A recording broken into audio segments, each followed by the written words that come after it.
ఎందుకు అంటున్నావు అంత మాట? సరే ఎప్పుడు ఇస్తారు? 4,000 రూపాయలు పెంచింది ఎప్పుడు ఇస్తారు? నీకు తెలుసు కానీ ఇవాళ ఇంకా 2 పెంచులు టీవీ ఉన్నాయి.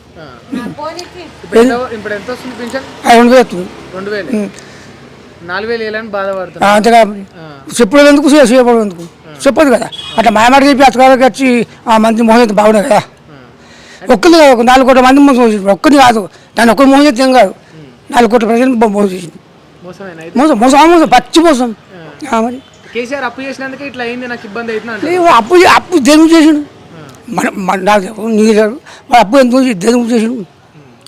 అప్పు చేసిండు, మనకు పని చేసిండు, అప్పు చేసిండు. ఇప్పుడు ఆ పని చేయాలి. ఇప్పుడు 200 కోట్లు అప్పు చేసాడు. ఈ పని ఏంది?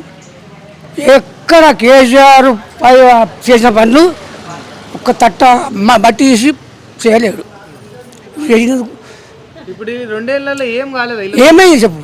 ఏమి ఒక చిన్న మంచి పని కాలే. ఇంకా అప్పు చూపిస్తుడు. అప్పు ఏది ఎందుకైనా అప్పు?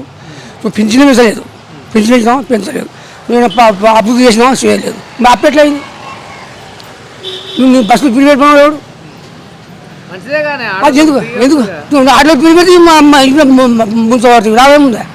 ఇప్పుడు రైతు బంధు లేదు, ఇప్పటికి 3 దిగి మళ్ళీ ఇక ఇవ్వాల రేపు ఇప్పుడు మెసేజ్ ఓపెన్ చేసి ఫోన్ చెక్ చేసుకోవాలి.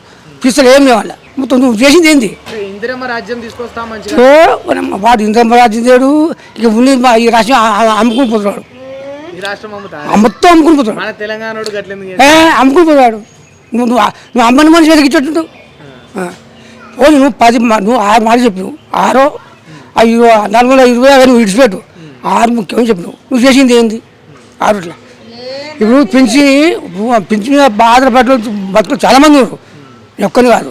అయ్యో ఆధారపడి చాలామంది ఉన్నారు. ఇంతమంది మోసం చేసామంటే నీకు ఏ పని న్యాయమైంది? పది కాదు శాతం చెప్పు, నువ్వు చెప్పింది చెయ్యి. చేయలేదా సభ్యుకుండు. మరి ఇంకా మాయమాట చెప్పడం ఎందుకు? ఇప్పుడే రాజబంధు గురించి చెప్తున్నాడు. ఇప్పుడే ఇంకేమో అదేది సాకిలేడు మిసినట. వాడికి ఎవడు ఊరి చేతి ఎవడు సాగు చేస్తుండు, ఎవడు ఓడి పెట్టిండు, ఎవడు మగం వేసిండు, వానికే ఇస్తా వీనికే ఇస్తా. అది ఆదాయం పోసదు. నువ్వు మొదటిగా నడువు నడిపిస్తే ఊకుండు. మాయమాట చెప్పకు. శాతం ఏదో మా మాట చెప్పి అయిపోయింది. కేసీఆర్తో పోలిస్తే చాలా బేకర్ ఉంది ఇది, చాలా బేకర్ ఉంది ఇది. ఒక్కటి కాదు, చాలా అన్నిట్లా మొత్తం పేరు. వాడు చేసిన అభివృద్ధిలో వీడు ఏం చేయలేదు, ఏం రూపాయి మందలేదు. ఇంకా వాడు చేసిన ఇప్పుడు యారు గుట్ట ఎంత డెవలప్ చేసాడు. ఒక్క దిక్కన ఒక పని చేస్తున్నాడు. ఒక్క తట్ట మట్టి ఎత్తిపోయాలి. ఇక్కడ చూడు మా తెలంగాణ విడిన మనకు అది చేస్త ఈడ 80 కోట్లు అది శంకుస్థాపన చేసిన 1,00,000 కోట్లు పెట్టి శంకుస్థాపన చేస్తే కలిసి శంకుస్థాపన కలిసి చేస్తుంది. వేసింది ముందు మరి మళ్ళీ కేసీఆర్ రావాలా? మరి పక్కా రూపాయి కేసీఆర్ 2 సంవత్సరాలు ఉండే నమ్మకం లేదు.